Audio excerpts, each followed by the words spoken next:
حسين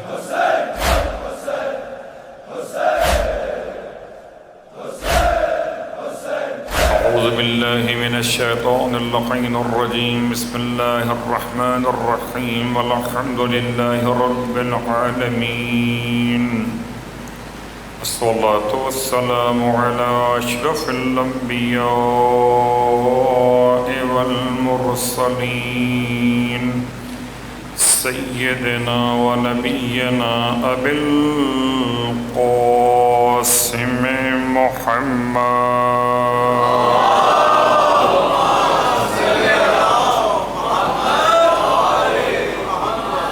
وعلى أهل بيته الطيبين الطاهرين واللعنة الدائمة على أعدائهم أجمعين. أما بعد، فقد قال الله تبارك وتعالى في كلامه الحميد وفرقانه المجيد قوله الحق وهو أصدق القائلين. بسم الله الرحمن الرحيم.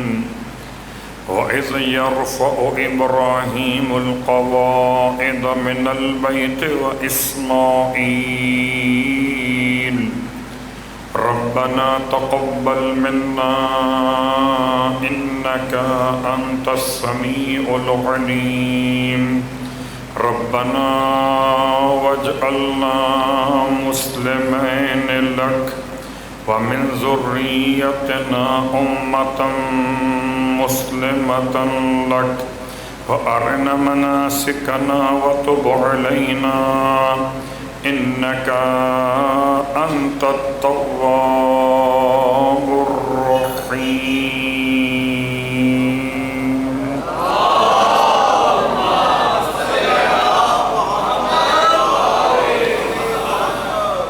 تمام تعریفیں اس خدائے بزرگ برتر کے لیے جس نے بولنے کی صلاحیت سے نواز دیا ہے، اور تمام ہدیہ درود و سلام النزوات مقدسات کے لیے جنہوں نے خدا کی دی ہوئی زبان کو خدا کے حق میں گویا کر دیا ہے. الحمدللہ الذی جعلنا من المتمسکین بالقرآن العظیم وجعلنا واجعلنا من المتمسکین بولایت علی ابن ابی طالب علیہ السلام.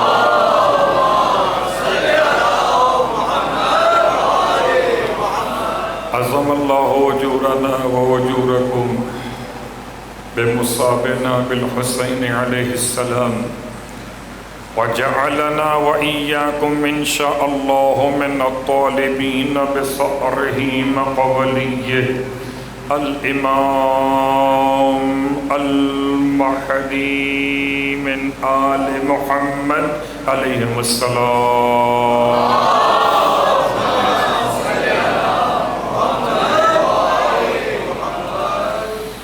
اما بعد، فرش عزائے سرکار سید الشہداء پر آپ کی خدمت مقدس میں ایک طالب علم کی حیثیت کے ساتھ حاضر خدمت ہوں. محرم الحرام کی 5 تاریخ 1448 سن ہجرت کہیں کوفے میں تیاری ہے امام کے شہید کرنے کے لیے، کہیں امام کے انصار تیار ہیں امام پر جان قربان کرنے کے لیے، اور خدا کا احسان ہے کہ عزادار تیار ہیں حسین کا پرسہ دینے کے لیے. کل آپ کی خدمت مقدس میں گفتگو وہاں پر تھی جہاں پرسوں سے بات لا کر لفظ اول پر رک گئی تھی. خانہ خدا کی تعمیر بیت الہی کے حوالے سے اس کی عظمت، اس کا مقام، اس کا احترام بر روایت مولائے کائنات علی ابن ابی طالب علیہ الصلاۃ والسلام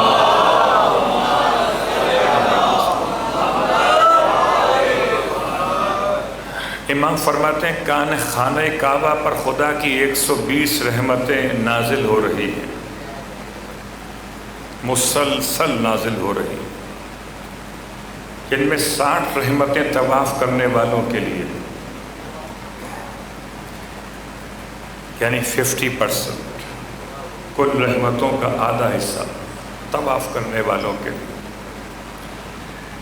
اور 40 رحمتیں ان کے لیے جو اس خانہ کعبہ کے صحن میں نماز پڑھ رہے ہیں، اور 20 رحمتیں ان کے لیے جو خانہ کعبہ میں نہ طواف کر رہے ہیں نہ نماز پڑھ رہے ہیں، صرف بیٹھ کر کعبے کو دیکھ رہے ہیں۔ یہ بات تو واضح ہو گئی کہ کعبے کو دیکھنا عبادت ہے۔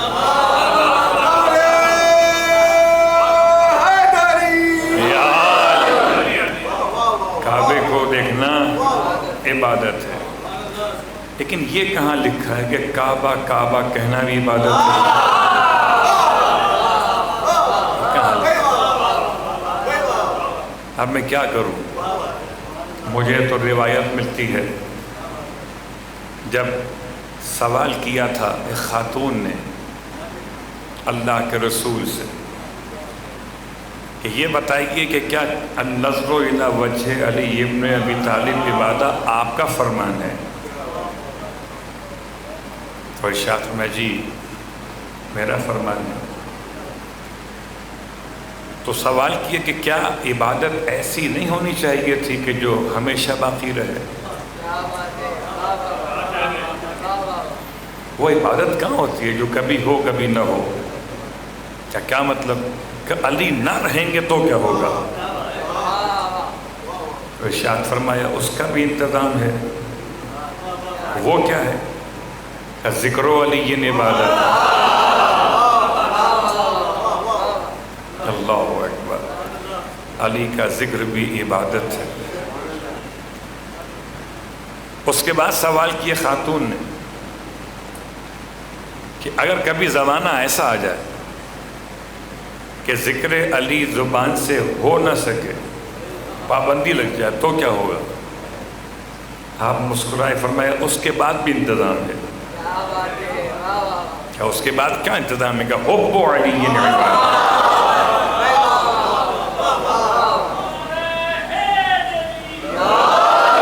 ان اول بیت وضع للناس، حضرت ابراہیم اور اسماعیل نے کعبہ بنایا، مگر کب بنایا؟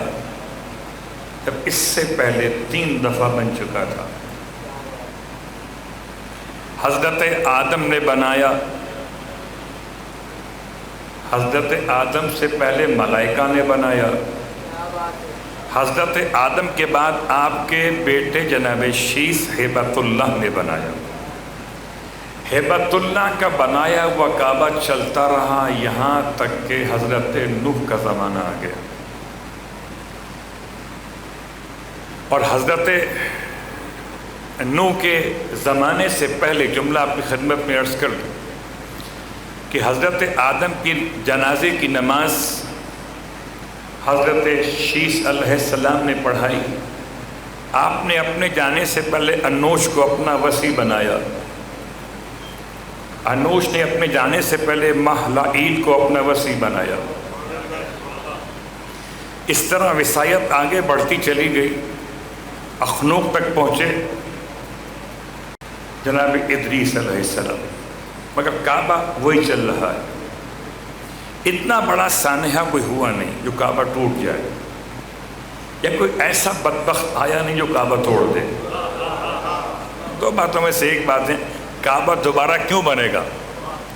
یا ٹوٹ جائے یا توڑ دیا جائے۔ تو حضرت شیس علیہ السلام سے حضرت نوح علیہ السلام کے دور تک یہ تاریخ ہے غیر معصوم کی بتائی ہوئی، اور جب معصوم آئیں گے تو خود بتائیں گے کہ کعبے کا اصل تاریخ کا حوالہ کیا ہے۔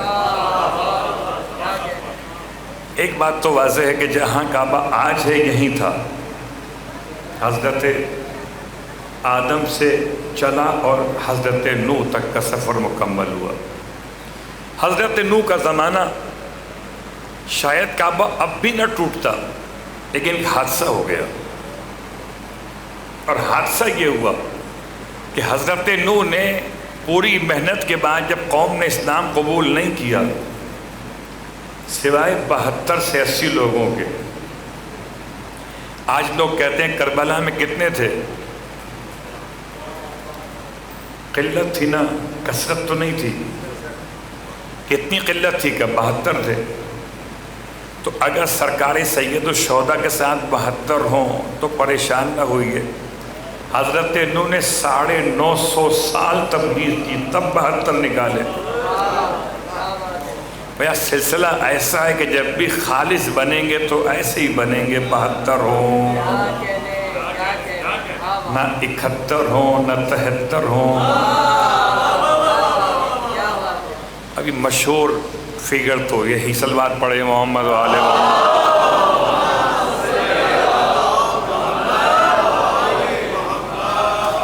ویسے سرکار سید الشہداء کے ساتھ انصار کتنے ہو چکے ہیں اب تک؟ لا تعداد ہیں جو حسین کے انصار. ہر وہ شخص ناصر حسین ہے کہ جو فیا لیتنی کنت معکم فافوز معکم کے جملے کا حق ادا کر رہا ہے.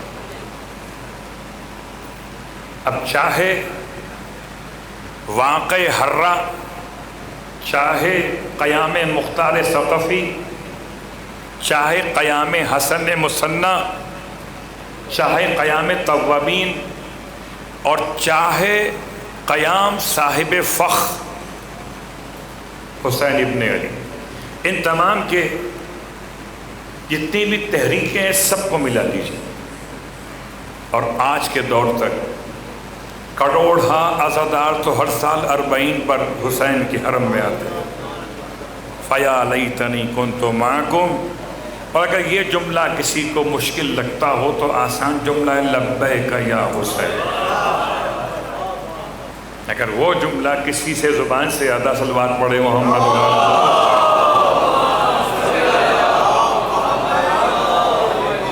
بڑا سخت جملہ ہے. ہم نے سنا لبیک اللہم لبیک کے بارے میں کہ تلبیہ وہی پڑھتا ہے جس نے حضرت ابراہیم کی آواز پر جواب دیا ہو. حضرت ابراہیم کب گزرے؟ سرکار سے بہت پہلے گزرے، حضرت عیسیٰ سے بھی پہلے گزرے. اتنے قدیم نبی گزرے، ان کی پکار پر آج کے مسلمان نے جواب کیسے دے دیا؟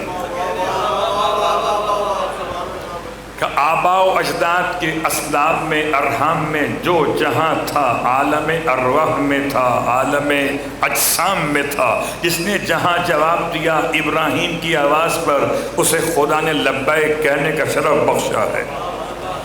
تو اگر ابراہیم کی آواز سے قیامت تک اثر آ سکتا ہے تو خاک کربلا سے اثر آ سکتا ہے.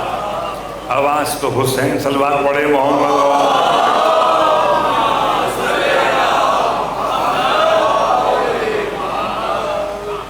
شاید اسی لیے تلبیہ پڑھا جاتا ہے ایک دفعہ. یہ صاحبان نے علم ادب بیٹھے ہوئے، اور ابھی چونکہ مجھ سے پہلے موسیٰ بھائی پڑھ رہے تھے اور احرام کا تذکرہ زبان پر آ گیا تھا اعضاء کے لباس کے اعتبار سے. تو کوئی احرام شروع کرنا عمرے کا یا حج کا، حج واجب ہو کہ مستحب، حج اصل ہو یا نیابت میں، حج احتیاط کا ہو یا قضا ہو، عمرہ کوئی بھی ہو، ہر ایک احرام کے شروع کرنے کے لیے ایک مرتبہ تلبیہ واجب ہے. اور بعد میں تکرار مستحب ہے کہ 70 ٹائم پڑھیے، وہ الگ موضوع. ایک مرتبہ واجب. شیخ جعفر شستری لکھتے ہیں اپنی کتاب خصائص حسینیہ میں کہ جب کہ روضہ حسین پر پہنچے تو 7 مرتبہ کہے لبیک یا داعی اللہ. ایک دفعہ نہیں، 2 دفعہ نہیں، 3 دفعہ نہیں، 7 دفعہ. کبھی سوچتا تھا کہ 7 کا ہنسا کیوں ہے؟ 7 کے ہنسے کا الگ انداز. طواف ہو تو 7، سعی ہو تو 7، آسمان ہو تو ساتھ، زمین ہو تو ساتھ، آپ ہوں تو میرے ساتھ، سب ساتھ ساتھ ہیں نا. ہفتے کے دن ہو تو ساتھ، تو ہفتے کے دنوں سے مہینہ بنا، اس سے سال بنا، سال سے صدی بنی، پھر زمانہ بنا. تو 7 دن کا مطلب یہ تھا، یہ 7 مرتبہ کا مطلب یہ کہ ہر دن حسین کو کہو لبیک یا داعی اللہ. سنڈے ہو کہ منڈے، ہر ڈے حسین ڈے. یہ ایک دن یوم حسین منانا آپ کے لیے ہوگا، ہمارا تو ہر دن حسین کا دن ہے. بھلا کب کوئی یزید دے صلوات پڑھے محمد و آل محمد.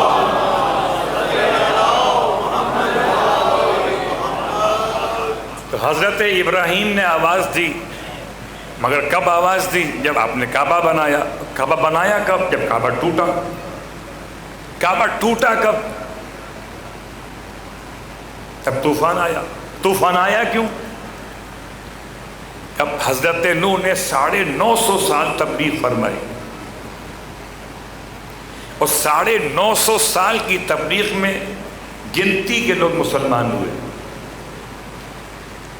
پھر جب آپ کے ساتھی مسلمانوں نے آپ سے مطالبہ کیا کہ آپ بد دعا کر دیں، تو آپ نے بد دعا کر دی. بد دعا کرنے کے بعد عذاب آنے میں اتنا ٹائم لگا کہ کشتی بنانے کا پورا موقع ملا. وہ کشتی بنا کے چلے، پروردگار نے خوب پانی برسایا. میں بہت آہستہ آہستہ بغیر کسی تفصیل میں جائے ہوئے اشاریے مکمل کر رہا ہوں. اتنا پانی تھا کہ اوپر سے برسنے والا پانی اور نیچے سے زمین سے نکلنے والا پانی دونوں کی سطح مل گئی تھی. تو اب تو یہ ہونا ہی تھا کہ بڑے بڑے مکانات گرے، بڑے بڑے محل گرے. عجیب بات، اس میں کعبہ بھی گر گیا. یہ تاریخ ہے. تو کیا کعبے کے گرنے سے کعبے کی عظمت کم ہو گئی؟ بہت غور کیجیے گا. اگر بیت کے گرنے سے عظمت بیت کم نہیں ہوتی تو کسی فرد اہل بیت کی شہادت سے، لاش کی پامالی سے اس کی عظمت کم نہیں ہوتی. اللہ اکبر. اتنا شدید پانی ہے. گرچہ روایات ہیں کہ سارے مقامات پہ پانی نہیں پہنچا، کچھ مقامات تھے جن کو محفوظ رکھا گیا، وہ الگ موضوع ہے. میرا موضوع وہ نہیں ہے. صرف خانہ کعبہ کی تاریخ، بیت اللہ اور اہل بیت رسول. جب کعبے کی دیواریں ختم ہو گئی تو طوفان نوح کے بعد سے لے کر اب تقریباً کئی 100 سال کا فاصلہ جناب ابراہیم کی آمد میں. حضرت ابراہیم جب دنیا میں آئے تو کیا فوراً کعبہ بنایا تھا؟ جواب جی نہیں. حضرت ابراہیم نے فوراً کعبہ نہیں بنایا. پہلے خدا نے ابراہیم کو منتخب کیا، کچھ امتحانات دیے. ابراہیم کیوں ابراہیم تھے؟ ہو سکتا ہے یہ بات آہستہ آہستہ آگے تک پہنچے کہ ابراہیم کا نام اتنا معتبر کیوں ہے. آج بھی سامراج چاہتا ہے کہ ابراہیم اکارڈ کے نام سے کسی طرح یہودیوں کو ایڈجسٹ کیا جائے. صلوات پڑھے محمد و آل محمد. اتنا اہم کیوں ہے؟ اور اب کعبے کی بات ہو، بیت المقدس کی بات ہو، شاید بات کہاں تک پہنچے، لیکن آہستہ آہستہ ہم آگے بڑھ رہے کہ حضرت ابراہیم تینوں آسمانی مذاہب کے ہیرو ہیں. یعنی مورث سے اعلیٰ کہہ لیجئے، ہیرو مت کہیے، مورث سے اعلیٰ تینوں آسمانی مذاہب کے، یہودیت، عیسائیت اور اسلام، تینوں کے. کوئی ایک بھی ان تینوں آسمانی مذاہب کے ماننے والوں میں سے ابراہیم سے انکار نہیں کر سکتا. حتیٰ کہ حضرت ابراہیم و اسماعیل کے بت بنا کر کعبے میں رکھے بھی گئے تھے، وہ الگ موضوع ہے. جب بتوں کی تاریخ پڑھیں گے تو کس کس کے نام سے بت بنائے گئے تھے شاید وہ آ سکے. جب کعبے کی دیواریں گر گئیں تب بھی کافی ٹائم تک پھر بھی حج وہیں ہوتا رہا. تو طواف کیسے ہوتا تھا؟ کہ خاص کعبے کی زمین کا رنگ الگ سے چمکتا تھا اور ذرا سا ایک انداز لوگ کرتے تھے کہ اتنے ایریے پر گول گول گھومنا ہے. یعنی لوگ کل بھی طواف کرتے تھے جب دیوار تھی، لوگ پھر بھی طواف کرتے تھے جب دیوار نہ تھی. اب تو پہچان لو، جب بیت ٹوٹی ہوئی دیواروں کے بعد قابل طواف ہو سکتا ہے تو جنت البقیع ٹوٹی ہوئی قبروں کے ساتھ محل طواف کیوں نہیں ہو سکتا؟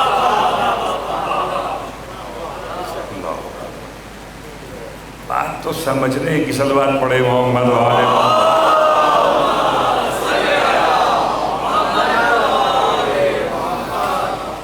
تو حضرت ابراہیم علیہ السلام کی خصوصیات میں سے ایک خاص خصوصیت آپ کی یہ تھی کہ آپ بڑے مہمان نواز تھے. اور آج ذرا سی گفتگو ہے مہمان نوازی پر. مہمان نوازی کیا ہے؟ اس کو کہتے ہیں ضیافت، اور اسی لحاظ سے آپ مضیف کہتے ہیں حرم کے مہمان سرا کو. مہمان سرا فارسی کا لفظ ہے، مضیف عربی کا لفظ ہے، ضیافت بھی عربی کا لفظ ہے. اردو میں کیا ہے؟ مہمانداری. اور آج کے مشکل دور میں سب سے مشکل کام مہمانداری ہے. حالانکہ اتنا ایڈوانس دور ہے کہ نہ اب چولہا جلے، نہ اب ہاتھ خراب ہو. اب تو فاسٹ فوڈ کا زمانہ ہے. اچانک مہمان آئے تو اچانک کھانا بھی آ جائے، نہ آپ کو زحمت نہ ان کو زحمت. آج سے 1400 سال پہلے کیا ہوتا تھا، آج سے 100 سال پہلے کیا ہوتا تھا، مہمان کے لیے کتنا انتظام ہوتا تھا. حضرت ابراہیم کتنے بڑے مہمان نواز تھے. پورے قرآن میں لفظ ضیف استعمال ہوا. میرے شاید تلفظ ادائیگی میں آپ کو فرق محسوس ہو، چونکہ مجلس سے پڑھتے پڑھتے تجوید کا مسئلہ ہو جاتا ہے. تو سواد کے بعد ہے غواد، غواد سے ضعیف، ٹھیک. اور اگر بہت دقت سے پڑھو ضعف نہ ہو جائے کہیں. بس ایک ہی تلفظ ہے جس کو بہت جان لگا کے مجھے پڑھنا پڑتا ہے، وَلَضَّالِّينَ تک کہ نماز صحیح ہو جائے. صلوات پڑھے محمد والے محمد. ایسا ہی ہے نا. باقی مجلس پڑھنے میں کوئی مشکل نہیں ہے، کوئی اس میں واجبات کا عنوان تو نہیں ہے. میں اگر سواز میں غلطی کر رہا ہوں تو آپ ماشاءاللہ صاحبان علم بیٹھے ہوئے. تو اب یہ پورے قرآن مجید میں سورہ الحجر میں اور سورہ ہود میں خاص طور سے ان 2 صورتوں میں پروردگار نے حضرت ابراہیم کے مہمان کا واقعہ پڑھا. حل آتاک حدیث ضیف ابراہیم المکرمین. اور کیا تمہارے پاس اے محمد خبر نہیں پہنچی ابراہیم کے ان مہمانوں کی آمد کی خبر جو تھے المکرمین، اکرام والے، تعظیم والے، احترام والے. اس دخلوا علیہ فقالوا سلاما قال سلام قوم منکرون. جب وہ مہمان حضرت ابراہیم کے مہمان خانے میں داخل ہوئے تو کہا سلام، آپ پر سلامتی ہو. تو فقال سلام قوم منکرون. تو ابراہیم نے فرمایا کہ تم پر بھی سلام ہوئے اجنبی چہرے والے، اے ناشناسا افراد. اب قرآن نے استعمال کیا منکر، منکر نہیں. صلوات پڑھے محمد والے. منکر ایک ہے مکرم، ایک ہے منکر. مکرمون اور منکرون. مکرم کسے کہتے ہیں؟ اس کا اکرام کیا جائے. منکر کسے کہتے ہیں؟ اس کا انکار کیا نہیں، جو پہچاننے میں نہ آتا ہو. معروف کے مقابل پر منکر ہے. اور اب کیا کیجئے، آپ کے یہاں لفظ منکر بہت مشہور ہے کہ محب علی اور ہے، منکر علی اور ہے. پہچان ذکر علی سے ہے، چہرہ کھلے تو محب ہے، اور جہنم میں تو بعد میں جلے گا، یہیں جلے تو منکر ہے. لفظ منکر، لفظ منکر، لفظ مکرم، مکرمون. وہ آئے مہمان حضرت ابراہیم کے پاس، اور ایسے لمبے چوڑے قد کے تھے کہ ابراہیم کو ان سے اجنبیت فیل ہوئی. اس سے پہلے کبھی نہیں آئے تھے. جس سیکیورٹی کوئی تھی نہیں ابراہیم علیہ السلام کی، بڑے سیدھے سادے نبی تھے. آج کے مولوی ہوتے تو شاید سیکیورٹی ہوتی. اللہ اکبر. میں نے جملہ ایسی صلوات پڑھے محمد کہہ دیا،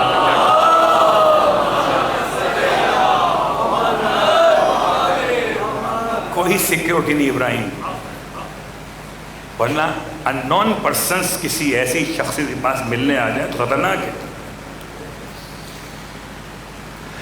آپ نے سلام کیا، سلام کے جواب میں پھر آپ فراغ الی اہلہ، اپنے گھر والوں کے پاس آئے ابراہیم علیہ السلام.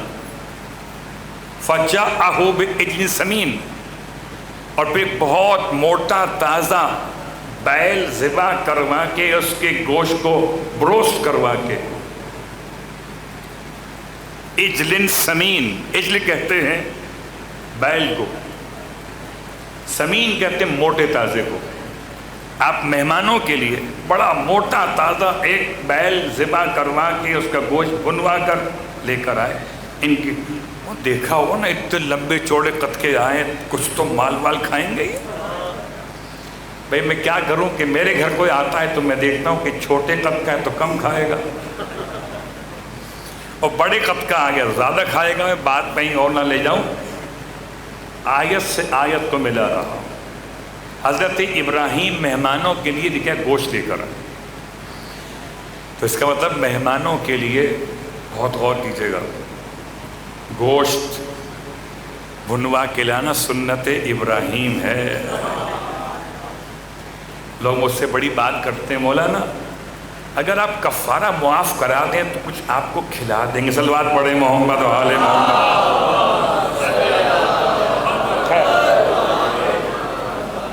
حضرت ابراہیم نے اپنے مہمانوں کے لیے کھانے کا بندوبست کیا، مگر ایسے مہمان تھے کھا ہی نہیں رہے تھے.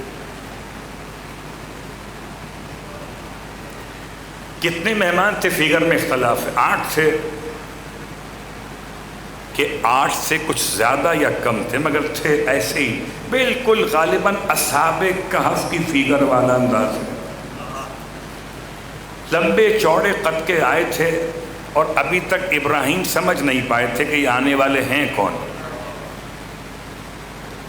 آپ نے کھانا پیش کیا، یہ کھاتے نہیں ہیں.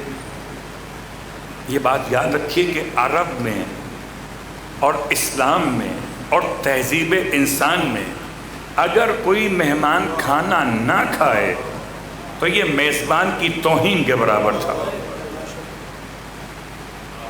اب میں اس سے پہلے کہ بات کو آگے بڑھاؤں 2-3 حدیثیں پڑھ دوں آپ کی خدمت میں.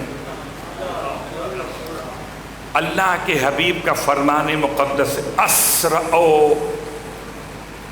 من الرزق، جلدی ترین رزق کہاں سے ملتا ہے؟ اس کی طرف من یطعم الطعام، جو کسی کو کھانا کھلاتا ہو. اتنی تیزی کے ساتھ رزق آتا ہے کہ اس طرح کوئی چھری کسی اونٹ کے کوہان میں جاتی ہے، اس سے بھی تیز رزق کھانا کھلانے والے کے خدا عطا کرتا ہے.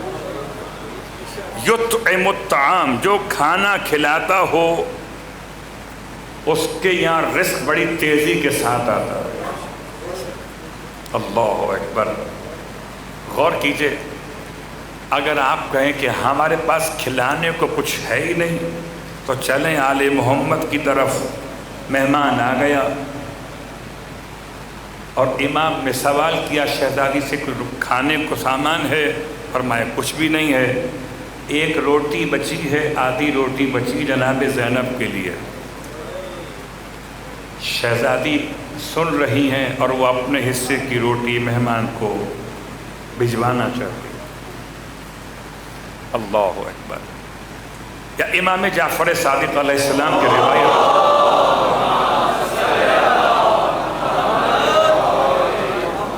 جب کوئی شخص پہنچا امام کی خدمت میں، مولا بڑے مسائل ہیں، بہت رزق پر تنگ ہو چکا، رزق میں بہت تنگی، کیا کروں؟ فرمایا دعوت کرو مومنین کی۔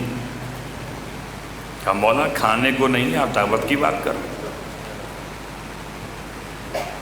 فرمایا دعوت کرو۔ دعوت کہاں سے کروں؟ گھر میں کچھ نہیں ہے۔ فرمایا ہاں گھر میں تکیہ تو ہے، وہ تکیہ تمہارا 11 درہم کا بکے گا، جاؤ۔ سب کو چلا سکتے ہو، مولا کو نہیں۔ گھر میں کچھ نہیں ہے۔ فرمایا تکیہ تمہارا بہت مہنگا ہے، جا کے اس کو سیل آؤٹ کرو، 11 درہم تمہیں ملیں گے، بلاؤ کھلاؤ لوگوں کو کھانا، اور جب مومنین کھانا کھا لیں تو ان سے کہو کہ تمہارے حق میں دعا کر دیں۔ ہمارے یہاں رواج ہی نہیں دعا کرنے کا، کھانا کھانے کا رواج تو ہے، کھانے پر تبصرہ کرنے کا مزاج تو ہے، صلوات پڑھے محمد والے، دعا کرنے کا رواج ہے یا نہیں؟ بھائی کیسا پکایا تھا، گوشت کم تھا کہ زیادہ تھا، بیف تھا کہ چکن کے مٹن، یہ تو تبصرے تو ہوتے ہیں، دعا نہیں ہوتی۔ کہتا ہے امام کے فرمان پہ عمل کیا، جیسا فرمایا تھا، تکیہ بکا 11 درہم کا۔ اللہ اکبر۔ میں نے دعوت دی، سب کو بلایا، کھانا کھلا کے دعا کروائی، اتنا رزق آیا کہ کتنے ہی تکیے خیرات میں بانٹ دیے۔ سب سے تیزی کے ساتھ رزق آتا ہے اس انسان کی طرف جو لوگوں کو کھانا کھلاتا ہو، اتنا تیزی کے ساتھ کہ چاقو اگر مارا جائے کوہان میں، چونکہ ہڈی تو ہوتی نہیں ہے، ہڈی تو ہوتی نہیں ہے، تو چاقو بڑی تیزی کے ساتھ داخل ہوتا ہے، بہت نرم حصہ ہوتا ہے۔ تو مثال دی، عرب میں یہ محاورہ مشہور تھا سرکار نے۔ اب یہ تو بات تھی حدیث کی، ایک اور جملہ آپ کی خدمت میں عرض کر دوں کہ ہمارے یہاں بہت سی باتیں ایسی ہیں کہ جو تہذیب ہے مگر علاقائی ہے، اسلامی نہیں ہے۔ ہم اپنے مہمان کے ساتھ خود بیٹھ کر کھانے کو عیب سمجھتے، پہلے مہمان کھا لیں پھر آخر میں کھائیں گے، ایسا ہے کہ نہیں؟ بھائی آپ گواہی دیں گے نا، میں آپ کے ہی معاشرے کا فرد تو ہوں، باہر سے نہیں آیا ہوں۔ عجیب حدیث پیغمبر، من احبا، جو یہ چاہتا ہو کہ یحبہ اللہ و رسولہ، کہ اللہ اور اس کے رسول اس سے محبت کریں، فلیأکل مع الضیف، تو اسے چاہیے اپنے مہمان کے ساتھ کھانا کھائے۔ جو پسند کرتا ہو کہ اللہ اور اس کے رسول اس سے محبت کرے، اسے چاہیے کہ اپنے مہمان کے ساتھ کھانا کھائے۔ اور اب جملہ آپ کی خدمت میں عرض کر دوں، مہمان بعد میں شروع کرے، میزبان پہلے شروع کرے، مہمان پہلے ختم کرے، میزبان بعد میں ختم کرے، تاکہ یہ محسوس نہ ہو کہ مہمان زیادہ کھانا کھانے والا ہے۔ اور اگر کھانا نہ ہو گھر میں تو کیا انداز تھا مولا کائنات علی ابن ابی طالب علیہ السلام،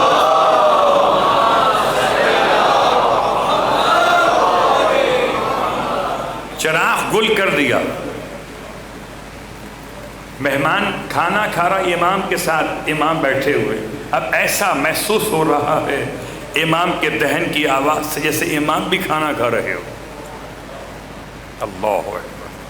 کبھی اگر ایسا وقت بھی آ جائے تو میزبان اس طرح سے رویہ اختیار کرے کہ مہمان کو یہ فیل نہ ہو کہ بیچارے کے پاس اتنا ہی کھانا تھا، میں چھوڑوں گا تو ہی کھائے گا۔ بات واضح ہو گئی؟ تو مہمان حضرت ابراہیم کا انداز، کیسے کھانا کھلاتے تھے، بلا بلا کے لاتے تھے۔ عجیب جملہ، جس گھر میں مہمان داخل نہیں ہوتے اس گھر میں فرشتے داخل نہیں ہوتے۔ یہ روایت معصوم۔ آپ فرماتے ہیں مہمان آتا ہے اپنا رزق لے کر اور جاتا ہے گھر والوں کے گناہوں کا بوجھ لے کر۔ یہ بات یاد رکھیں، دانے دانے پہ لکھا ہے، یقین ہے نہیں؟ اگر یقین ہے تو جس دانے پہ نام لکھا ہوا ہی نہیں میرا، اسے میں کھا نہیں سکتا، اور جس پر مہمان کا نام لکھا ہوا ہو اور وہی تو کھائے گا۔ صلوات پڑھیں محمد و آل محمد۔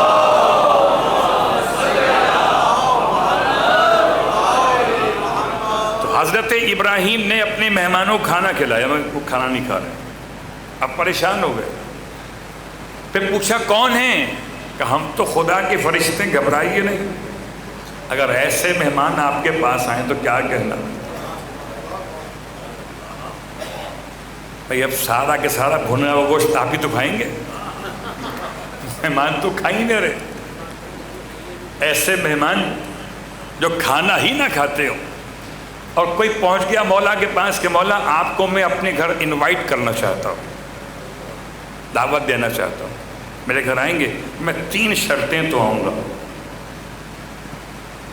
مولا کیا پسند کرتے ہیں وہ بتائیں گے، میٹھے میں، نمکین میں، کون سی ڈرنک لیں گے مولا؟ لا حول ولا قوت۔ یہ آج کے مولانا نہیں ہیں، مولا کی بات کر رہا ہوں۔ کیا لیں گے میٹھے میں، نمکین میں؟ اللہ اکبر۔ امام نے 3 باتیں بیان فرمائی۔ پہلی بات فرمایا سنو، یاد رکھو، میرے لیے اگر بلانا چاہتے ہو، پہلی شرط گھر کے باہر سے کوئی کھانا خرید کے نہیں لاؤ گے۔ مولا فاسٹ فوڈ ایکسیپٹ نہیں کریں گے۔ چلو یہ تو گیا کہ اب بند ہو گیا۔ سیکنڈلی امام فرماتے ہیں دوسری بات، جو تمہارے گھر میں خود پکا ہو اس سے مجھ سے چھپا کے نہیں رکھو گے۔ گھر میں چٹنی ہو، رائتا ہو، کٹی ہوئی پیاز ہو، بغیر بھگار والی دال ہو، غربت کی ماری ہوئی سبزی ہو، جو گھر میں ہو اس کو مجھ سے چھپا کے نہیں رکھو گے۔ یہ شرط ہے مولا کی، کنڈیشن ہے۔ نمبر 3، مولا وہ بتائیے وہ کیا ہے؟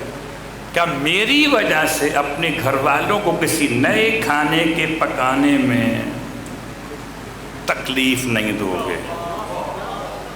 یہ بن وہ بن جو تھا وہی ہے اپنا مولا کی خدمت میں پیش کرنے کا، جو تم خود کھاؤ گے وہ علی کھائیں گے۔ اللہ اکبر، صلوات پڑھ لیں محمد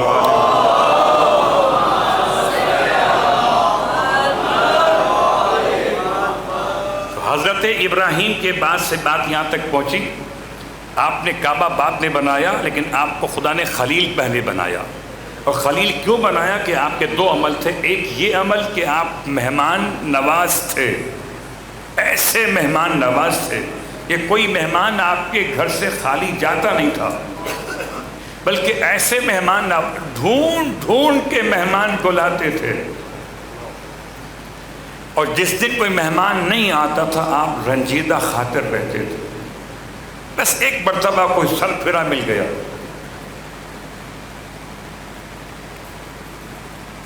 اور سر پھرا جب آپ روڈ پہ کھڑے ہو جائیں گے اور روڈ سے کسی مہمان کو لے کر آئیں گے تو کیا پتہ کون آ جائے۔ تو کیا ابراہیم پر دسترخوان کبھی فرشتے آتے ہیں، کبھی واقعاً عبد خدا آتے ہیں، اور کبھی سر پھرے ہوئے بندے خدا آتے ہیں۔ اب کہ جو آیا وہ الگ ضدی قسم کا آدمی ہے، اسے اب لے کر تو آ گئے، بٹھایا، دسترخوان سجایا، آؤ بسم اللہ بیٹھو کھانا کھاؤ۔ اور آپ کی عادت تھی کہ جب تک اللہ کا نام نہ کہلوا لیں اس سے کھانا دیتے نہیں تھے۔ کیا محبت میں تعصب تھا ابراہیم میں، محبت پروردگار میں ابراہیم کہاں پہنچے ہوئے تھے کہ خدا کا نام لو تو کھاؤ۔ آنے والا کہتا ہے میں تو خدا کا نام لوں گا ہی نہیں، کھلانا ہو تو کھلانا چاہتا ہوں۔ ابراہیم فرماتے تھے جاؤ جاؤ، آپ نے نکال لی۔ اللہ اکبر، یہ پہلا مہمان اور آخری مہمان ہے، اس کو آپ نے اپنے گھر سے بغیر کھائے ہوئے جانے دیا۔ ادھر یہ گیا ادھر وہی آ گئی۔ ابراہیم یہ کیا کیا؟ محبت عقل پہ غالب آ گئی۔ کیا مطلب پروردگار؟ تم نے یہ سوچا نہیں کہ یہ جو آیا تھا اتنا بڑا کیسے ہو گیا؟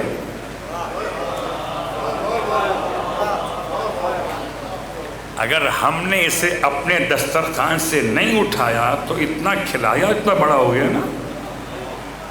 جب ہم نہیں اٹھاتے تم نے کیوں اٹھا دیا اسے؟ اللہ اکبر۔ جاؤ ابراہیم اسے واپس لے کر آؤ۔ آپ سے کہا جائے بڑا مشکل ہو جائے گا آپ کے لیے، آپ سے مشکل میرے لیے کہ یہ امامہ پہن کر، یہ ابا پہن کر یہ ممبر سے بات کرنے والا شخص اگر کسی مہمان کو واپس پلٹ کے لائے، وہ بھی ایسے مہمان کو، بہت مشکل کام ہے۔ اپنی شخصیت سے کیا جنگ ہو۔ سلام و ابراہیم پر ڈھونڈتے رہے، کہاں گیا وہ ملا، وہاں بیٹھا ہوا تھا، گئے سلام کیا، وہ جواب دیتا ہی نہیں ہے۔ کیا بھیا چلو کھانا کھا لو؟ کہ نہیں کھاؤں گا کھانا۔ آپ نے نکالا کیوں تھا؟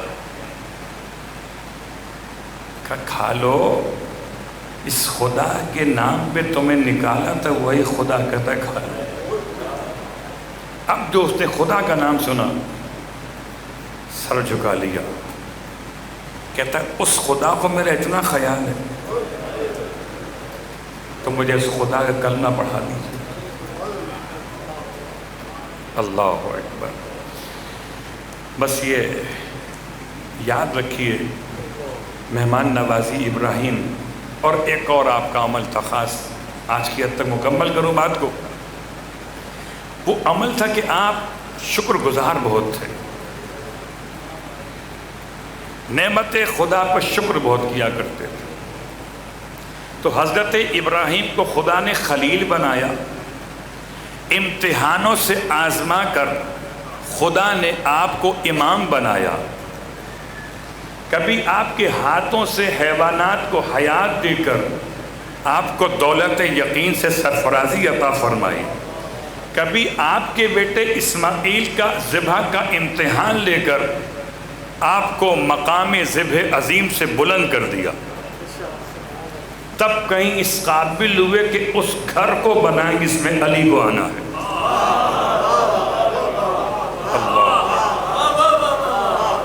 جملہ یاد رکھیے گا، ابراہیم علیہ السلام گھر بنا رہے ہیں، اور آج کی حد تک بات کو روکتا ہوں کیونکہ آج 5 محرم ہو گئے، اور بعض عزا خانوں میں آج حضرت علی اکبر کا تذکرہ ہے، اور مرثیہ خوان بھی جناب علی اکبر کا مرثیہ پڑھ کے گئے ہیں۔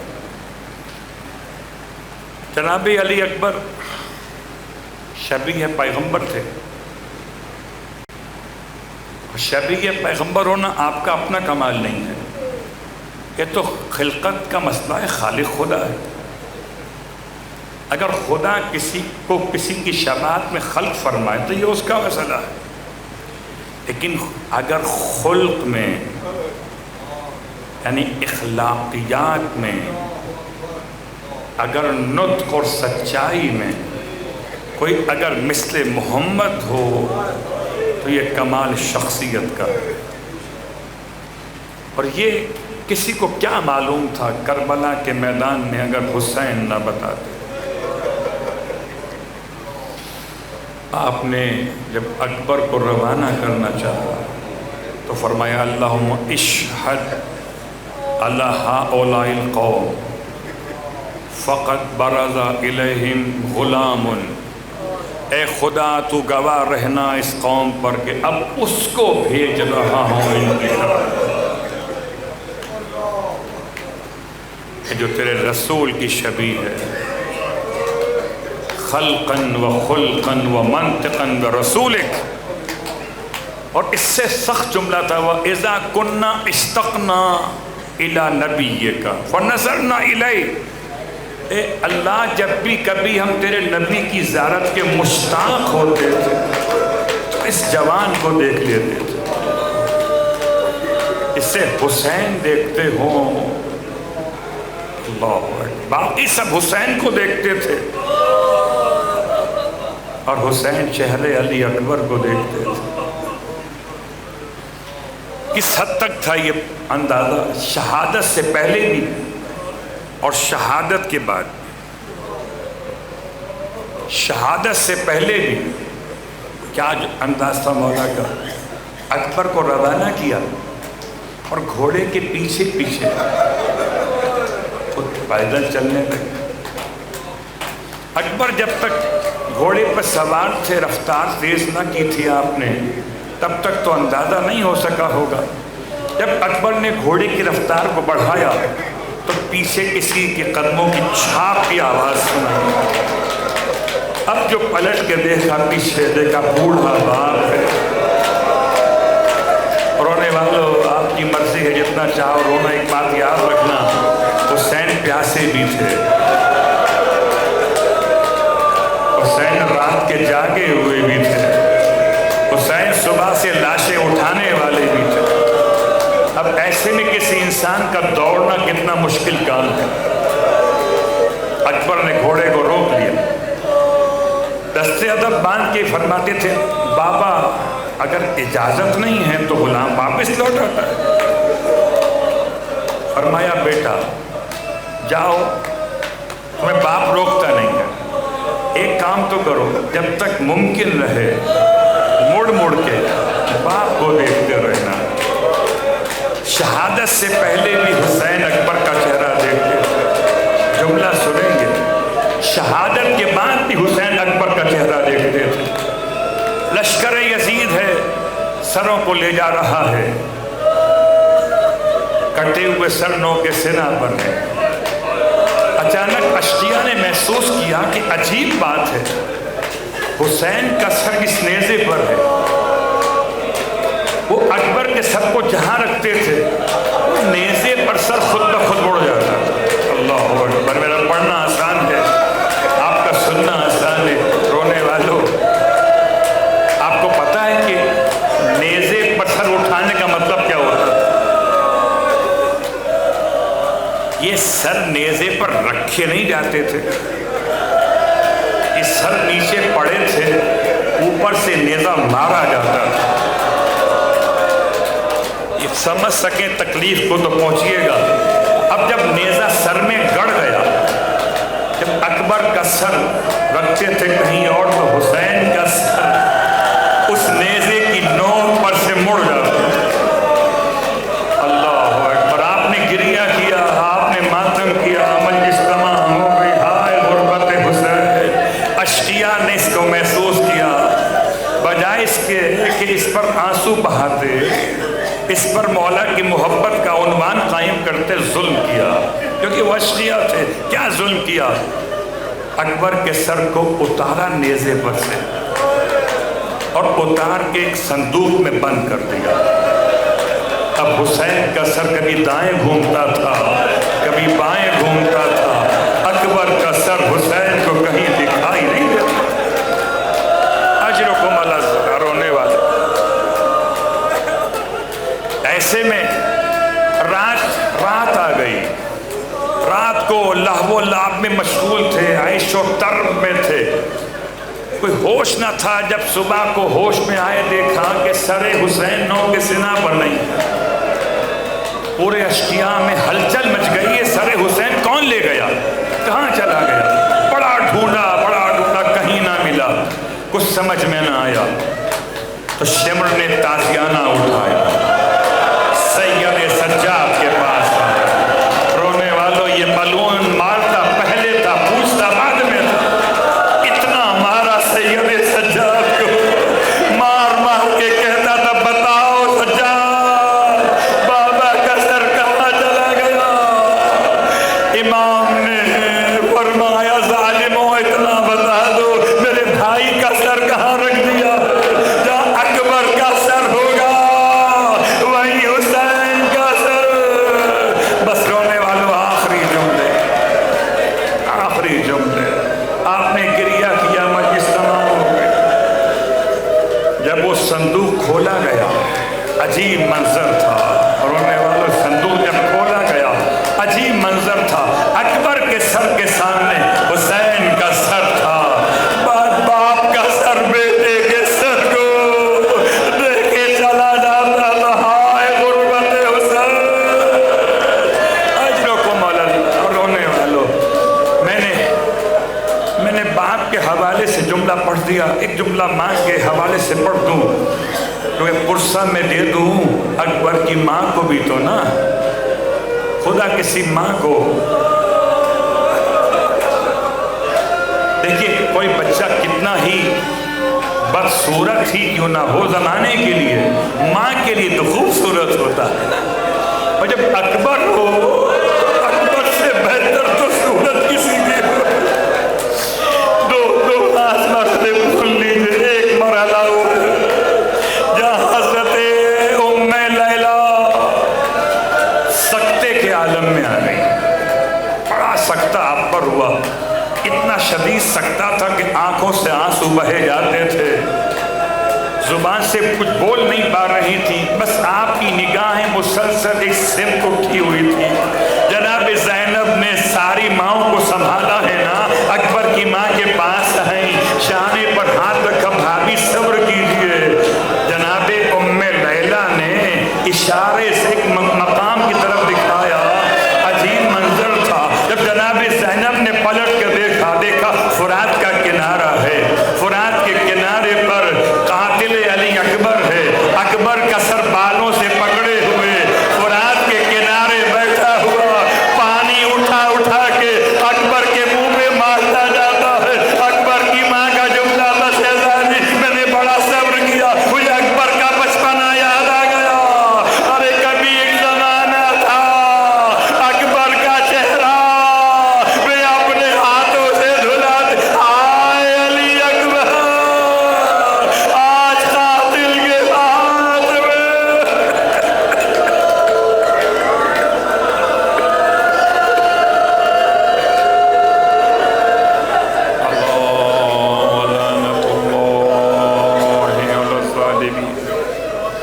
وَسَيَعْلَمُ الَّذِينَ ظَلَمُوا أَيَّ مُنْقَلَبٍ يَنْقَلِبُونَ. بار اللہ واسطہ محمد اور آل محمد کا ہماری اس عبادت کو اپنی بارگاہ میں قبول و مقبول فرما. وقت قبولیت دعا ہے. شہزادے علی اکبر کا تذکرہ ہے. خدایا اکبر کے بوڑھے باپ کا واسطہ، پروردگار اکبر کی دکھیاری ماں کا واسطہ، پروردگار شہزادے کے رخ جمال کا واسطہ، پروردگار شبیہ پیغمبر کے اقدس کا واسطہ، پروردگار تمام مانگنے والوں کی دعائیں قبول فرما. پروردگار روز قیامت شہزادے کی شفاعت ہم سب کو نصیب فرما. بارلا واسطہ محمد و آل محمد کا ہمارے جوانوں کو، نوجوانوں کو تمام تر آفات و بلیات سے محفوظ فرما. ان مخصوص حالات میں پروردگار ان کے عقائد کی حفاظت فرما، ان کے اخلاقیات کی حفاظت فرما، ان کے اعمال صالحات کی حفاظت فرما. اپنے والدین کا انہیں اطاعت گزار بنا، انہیں مولا کا حبدار بنا، ناصر امام میں انہیں شامل فرما. پروردگار تمام جوانوں پر شہزادے علی اکبر کا سایہ قائم و دائم فرما. فرما، ایسا سایہ قائم رہے کہ ہم سب کی نگاہوں میں اکبر کا چہرہ رہے، خدمت امام میں جانے کا حوصلہ رہے۔ پروردگار واسطہ محمد و آل محمد کا جب اکبر کے شہادت کا انتقام دیا جائے تو پروردگار سے ہمارے تمام جوانوں کو، نوجوانوں کو، ہم سب عزاداروں کو امام کے سپاہیوں میں شامل فرما۔ ربنا تقبل منا انک انت السمیع العلیم، بجاہ محمد وآلہ المعصومین، برحمتک یا ارحم الراحمین۔ ماتم حسین